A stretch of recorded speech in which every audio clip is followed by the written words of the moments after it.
Good morning students. Today our topic is Unit 7 Finance. Unit number 7.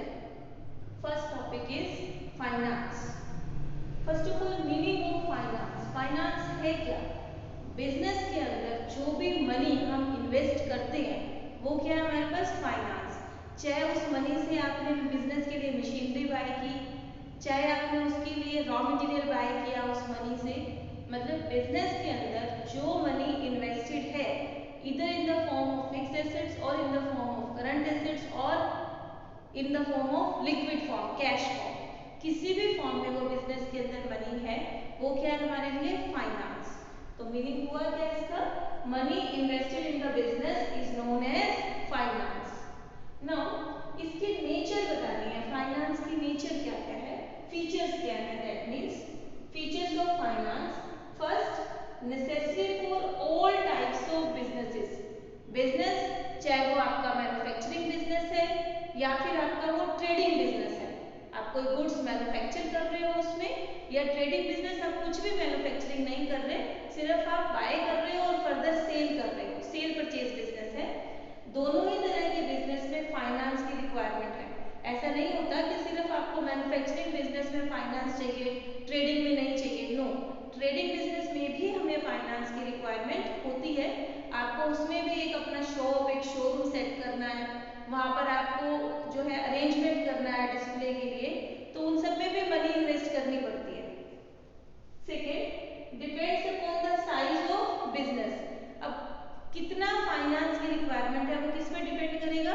Business के size पे। अगर आपका business जो है लार्ज स्केल का है तो आपको फाइनेंस भी कैसा चाहिए? मोर, बहुत ज्यादा। और अगर आपका बिजनेस स्मॉल स्केल का है तो फाइनेंस की रिक्वायरमेंट भी कैसी है? Less. Third, includes all types of capital. अभी ऑल टाइप्स ऑफ कैपिटल क्या है? कैपिटल हमारी टू टाइप्स की होती है, ओन्ड और बोरोड। जो आप अपनी मनी इन्वेस्ट करते हो बिजनेस में वो ओन्ड फंड है। अगर आपके पास मनी नहीं है, आपने कहीं से उसको बोरो कर लिया, कहीं से आपने लोन ले लिया, तो वो जो मनी आपने बिजनेस में इन्वेस्ट की वो क्या है? Borrowed fund. तो फाइनेंस के अंदर ओन्ड फंड भी आता है, फाइनेंस के अंदर बोरोड फंड भी आता है, दोनों ही फंड फाइनेंस के अंदर इंक्लूड होते हैं। Now fourth feature, wider term. Wider term क्या है यहाँ पर कि फाइनेंस को एक बार अरेंज करना, बस इससे हमारे ये एक्टिविटी फिनिश नहीं होती। अरेंज करने के बाद आपको उसको यूटिलाइजेशन भी चेक करना है कि बिजनेस के अंदर आपने जब बिजनेस सेटअप किया, फाइनेंस को अरेंज कर लिया, अरेंज करने के बाद आप चेक करोगे टाइम टू टाइम कि क्या आप उसको प्रॉपर यूटिलाइज कर रहे हैं, एफिशिएंटली यूटिलाइज कर रहे हैं। कहीं ऐसा तो नहीं कि हमारा बिजनेस के अंदर कुछ कैश आइडल पड़ा हुआ है। तो बिजनेस के अंदर जो फाइनेंशियल एक्टिविटीज हैं वो सिर्फ फाइनेंस को अरेंज करने के साथ फिनिश नहीं होती हैं। फाइनेंस अरेंज करने के साथ साथ उसका बेस्ट यूटिलाइजेशन भी चेक करना है टाइम टू टाइम। आपको शॉर्ट टर्म बेसिस पे चेक करना है कि अगर आपके पास आइडल कैश पड़ा है तो आप उसको कैसे मैनेज करोगे। इन केस अगर आपको शॉर्ट टर्म के लिए और रिक्वायरमेंट है तो आप उसको वो कहाँ से अरेंज करोगे, तो वो सारी चीजें आपको चेक करनी है वाइडर टर्म के अंदर। इसी से रिलेटेड ये पॉइंट है फ्लक्चुएटिंग, जो मैं अभी आपको इसमें एक्सप्लेन कर रही थी। फ्लक्चुएटिंग में क्या है कि कितने फाइनेंस की रिक्वायरमेंट है बिजनेस में, वो फिक्स नहीं होता, वो फ्लक्चुएटिंग होता है, वो चेंज होता रहता है। मतलब ऐसा नहीं है कि पूरा साल आपको सेम फाइनेंस की रिक्वायरमेंट होगी, नहीं, कभी आपको फाइनेंस ज्यादा चाहिए, कभी आपको फाइनेंस कम चाहिए, depends upon the type of the business कि आपका बिजनेस कैसा है। अगर आपका बिजनेस जो है ऐसा है जो सीजन के अकॉर्डिंग उसकी सेल जो है वो इंक्रीज डिक्रीज हो रही है, जैसे सीजन चेंज हो जाता है सेल पे इम्पैक्ट होता है, तो जैसे से वो इंक्रीज डिक्रीज होती है फाइनेंस की रिक्वायरमेंट भी इंक्रीज डिक्रीज होती है। तो जब फाइनेंस की रिक्वायरमेंट इंक्रीज होगी तो आपको शॉर्ट टर्म के लिए लोन अरेंज करना होगा, फाइनेंस की रिक्वायरमेंट डिक्रीज हो जाएगी तो आप शॉर्ट टर्म के लिए आपको उस मनी को इन्वेस्ट करना होगा कहीं ना कहीं। तो इसीलिए हम बोलते हैं कि फाइनेंस कैसा है? फ्लक्चुएटिंग, क्योंकि फाइनेंस की रिक्वायरमेंट जो है वो फुल ईयर सेम नहीं रहती, वो चेंज होती रहती है। अब क्योंकि वो फ्लक्चुएटिंग है इसीलिए आपको यहाँ वाइडर टर्म के अंदर सरप्लस अमाउंट को मैनेज करना पड़ता है, डेफिशिएंट अमाउंट को अरेंज करना पड़ता है, चेक करना पड़ता है कि आपके फंड्स जो है वो प्रॉपरली यूटिलाइज हो रहे हैं। So these are the features. After that, here finance. Two types of finance we are having, owners fund and borrowed fund. owners fund मैंने अभी आपको बताया फीचर्स में कि जो बिजनेसमैन है, जो ऑनर है, वो अपने आप जो मनी इन्वेस्ट करता है वो आपका ओनर्स फंड है। बोरोड फंड क्या है? जो आप लोन लेते हो, बोरोइंग्स लेते हो। अब आपके इस चैप्टर के अंदर बोरोड फंड जो है वो डिडक्ट हो चुका है, तो हमें सिर्फ ऑनर्स फंड ही डिस्कस करना है डिटेल में इस चैप्टर के अंदर। ऑनर्स फंड को फर्दर हमने 3 पार्ट्स में डिवाइड करना है, इक्विटी शेयर्स, प्रेफरेंस शेयर्स और रिटेन्ड अर्निंग। तो ये तीनों पार्ट्स जो हैं हम डिटेल में इस चैप्टर में फर्दर नेक्स्ट लेक्चर में डिस्कस करेंगे। Now significance of business finance, कि जब हम ये फाइनेंस बिजनेस के अंदर अरेंज कर लेते हैं तो इसका बेनिफिट क्या है, इसकी इंपॉर्टेंस क्या है, सिग्निफिकेंस क्या है हमारे पास। तो first point, necessary for establishing a business, without finance we can't establish the business. अगर आपको बिजनेस एस्टैब्लिश करना है तो फाइनेंस मस्ट है।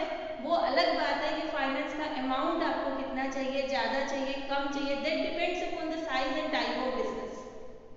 सेकेंड, रनिंग द बिजनेस, एक बार आपने मनी इन्वेस्ट की, बिजनेस को एस्टैब्लिश कर दिया, दैट डजंट मीन कि अब आपको रन करने के लिए मनी नहीं चाहिए, फाइनेंस नहीं चाहिए, नो। बिजनेस को रनिंग करने के लिए भी आपको फाइनेंस की रिक्वायरमेंट होती है। कुछ ऐसे एक्सपेंडिचर होते हैं जो रनिंग एक्सपेंडिचर है, जो एवरी मंथ आने हैं। जैसे अगर आपके पास शोरूम है, आपको उसका रेंट एवरी मंथ देना है, उसका इलेक्ट्रिसिटी बिल आपको एवरी मंथ देना है, सेल्समैन अपॉइंट किया है तो उसको आपको सैलरी देनी है।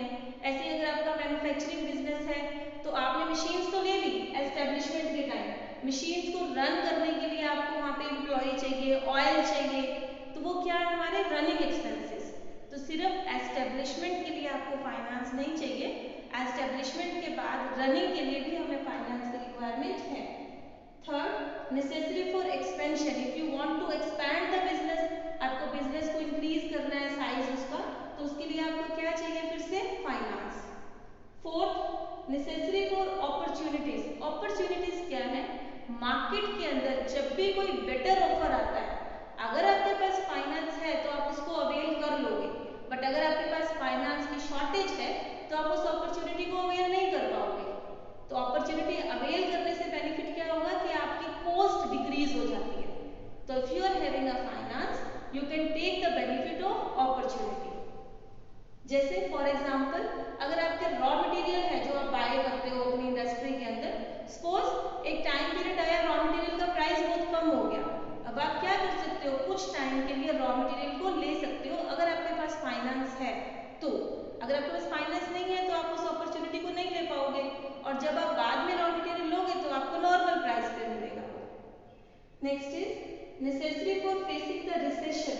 रिसेशन क्या होता है कि जब आपकी बिजनेस की सेल डिक्रीज हो रही है, कंज्यूमर आपके प्रोडक्ट को लाइक नहीं कर रहा, तो वो क्या हमारे लिए रिसेशन टाइम पीरियड, आपका बिजनेस डाउन जा रहा है। अब उस टाइम के अंदर बिजनेस को सरवाइव करने के लिए क्या चाहिए, फिर से फाइनेंस, क्योंकि आपके कंज्यूमर आपके प्रोडक्ट को लाइक नहीं कर रहे तो आपको अपने प्रोडक्ट को मॉडिफाई करना पड़ेगा। फिर आप मॉडिफाई करोगे, एडवर्टीजमेंट करोगे, फिर कंज्यूमर लाइक करना स्टार्ट कर देगा और बिजनेस फिर ग्रो करने लगेगा। बट उस मीनवाइल इस सारी प्रोसेस में आपको क्या चाहिए, finance. Next is necessary for increasing the goodwill. Goodwill कैसे इंक्रीज होगी बिजनेस की, जब आप अपनी पेमेंट्स टाइमली करोगे, आपने अपने रॉ मटेरियल को बाय किया, उसकी पेमेंट करनी है, एम्प्लॉइज को वेजेस एंड सैलरीज देनी है, एम्प्लॉइज को फैसिलिटीज देनी है, जब आप ये सारी पेमेंट्स ऑन टाइम करते रहोगे तो उसके इसमें क्या होगा, गुडविल जो है वो बिजनेस की इंक्रीज हो जाएगी। तो goodwill can be increase with the help of finance. तो ये सारा क्या हो गया, फाइनेंस का सिग्निफिकेंस, कि अगर फाइनेंस है तो we can establish the business, we can run the business smoothly, we can expand the business, we can get the benefit from the opportunities coming in the market, we can face the recession and we can build the goodwill with the help of finance.